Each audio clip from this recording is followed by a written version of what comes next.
Assalamualaikum warahmatullahi wabarakatuh. Halo, perkenalkan nama saya Ines Hidayati dari Prodi Pendidikan Ekonomi Universitas Muhammadiyah Profesor Dr. Hamka. Jadi, untuk memenuhi ujian akhir semester dasar akuntansi, di sini saya akan menjelaskan tentang jurnal umum. Selamat menyaksikan. Apa itu jurnal umum? Jurnal umum yaitu sebuah jurnal yang dipergunakan untuk tempat melakukan pencatatan bagi segala jenis bukti transaksi keuangan yang muncul akibat terjadinya berbagai transaksi keuangan perusahaan dalam suatu periode tertentu. Tahukah kamu fungsi dari jurnal umum? Jurnal umum memiliki beberapa fungsi. Fungsi yang pertama yaitu fungsi historis. Fungsi historis adalah setiap transaksi dilakukan secara kronologis, urut, dan sesuai dengan tanggal terjadinya transaksi. Fungsi yang kedua yaitu fungsi mencatat. Fungsi mencatat adalah seluruh aktivitas transaksi, jangan sampai ada yang terlewatkan atau tidak tercatat. Fungsi yang ketiga yaitu fungsi analisis. Fungsi analisis adalah pencatatan pada suatu jurnal merupakan hasil analisis yang berujur debitan dan pengkreditan sejumlah akun yang terkait beserta jumlah atau nominalnya. Fungsi yang keempat yaitu fungsi instruktif. Fungsi instruktif adalah catatan yang ada pada jurnal, merupakan perintah untuk melakukan perdebitan atau pengkreditan sejumlah akun di buku besar sesuai dengan catatan yang terdapat pada jurnal. Fungsi yang terakhir yaitu fungsi informatif. Fungsi informatif adalah menyajikan informasi mengenai transaksi yang terjadi dan untuk segera dilakukan pencatatan berdasarkan informasi yang ada. Apa sih tujuan dibuatnya jurnal umum oleh perusahaan? Jadi, tujuan dibuatnya jurnal umum oleh perusahaan yaitu untuk melakukan identifikasi, penilaian, dan pencatatan dampak ekonomi yang ditimbulkan dari sejumlah transaksi keuangan. Jurnal umum memiliki aturan dalam penempatan akunnya. Berikut ini merupakan aturan dasar jurnal umum. Yang pertama yaitu aset akan bertambah di debit, kemudian berkurang di kredit, dan saldo normal akan berada di debit. Yang kedua yaitu liability atau utang akan bertambah di kredit, kemudian berkurang di debit, dan saldo normal akan berada di kredit. Yang ketiga yaitu equity atau modal akan bertambah di kredit, kemudian berkurang di debit, dan saldo normal akan berada di kredit. Yang keempat yaitu revenue atau pendapatan akan bertambah di kredit, kemudian berkurang di debit, dan saldo normal akan berada di kredit.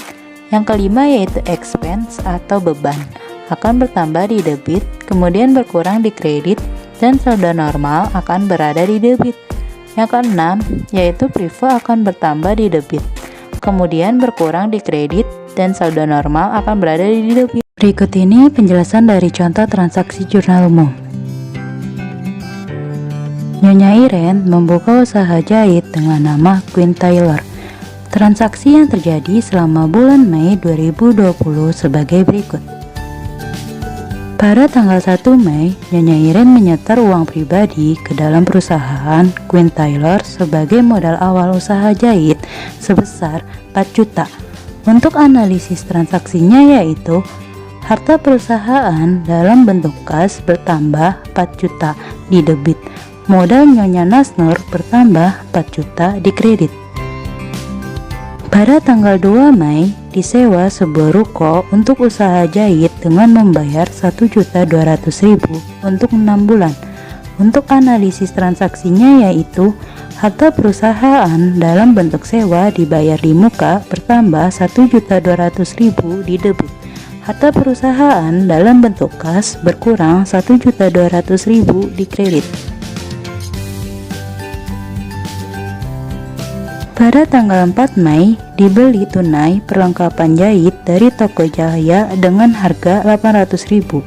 Untuk analisis transaksinya yaitu Harta perusahaan dalam bentuk perlengkapan jahit bertambah 800.000 di debit. Harta perusahaan dalam bentuk kas berkurang 800.000 di kredit. Pada tanggal 10 Mei telah diselesaikan jahitan pakaian langganan seharga 300.000 dan langsung diterima pembayarannya. Untuk analisis transaksinya yaitu harta perusahaan dalam bentuk kas bertambah 300.000 di debit.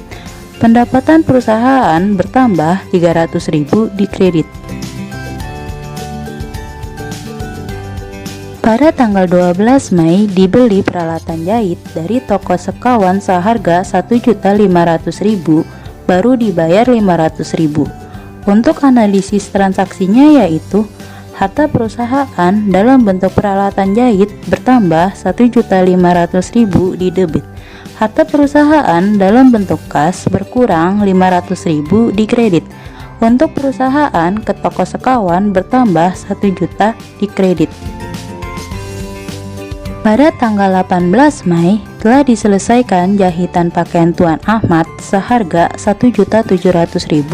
Sudah dikirimkan tagihannya. Untuk analisis transaksinya yaitu harta perusahaan dalam bentuk piutang usaha bertambah 1.700.000 di debit. Pendapatan perusahaan bertambah 1.700.000 di kredit. Pada tanggal 19 Mei dibayar ke toko sekawan 800.000 atas pembelian peralatan jahit tanggal 12 Mei. Untuk analisis transaksinya yaitu utang perusahaan ke toko sekawan berkurang 800.000 di debit. Harta perusahaan dalam bentuk kas berkurang 800.000 di kredit. Pada tanggal 20 Mei dibayar gaji pegawai untuk 2 minggu kerja sebesar 200.000. Untuk analisis transaksinya yaitu beban gaji bertambah 200.000 di debit. Harta perusahaan dalam bentuk kas berkurang 200.000 di kredit. Pada tanggal 21 Mei diterima pinjaman dari BCA 2 juta. Dikenakan biaya administrasi 250.000. Untuk analisis transaksinya yaitu kas bertambah 1.750.000 di debit. Beban administrasi bertambah 250.000 di debit. Utang bank bertambah 2 juta di kredit. Pada tanggal 22 Mei, Nyonya Iren mengambil uang perusahaan untuk keperluan pribadi 400.000. Untuk analisis transaksinya yaitu harta perusahaan dalam bentuk kas berkurang 400.000 di kredit. Pengambilan pemilik prive bertambah 400.000 di debit. Selanjutnya, ini adalah pencatatan transaksi jurnal umum secara keseluruhannya.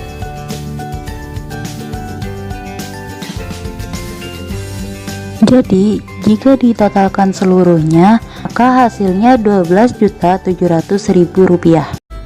Sekian video penjelasan dari saya, kurang lebihnya mohon maaf. Wassalamualaikum warahmatullahi wabarakatuh. Jangan lupa subscribe, like, comment, and share. Bye-bye.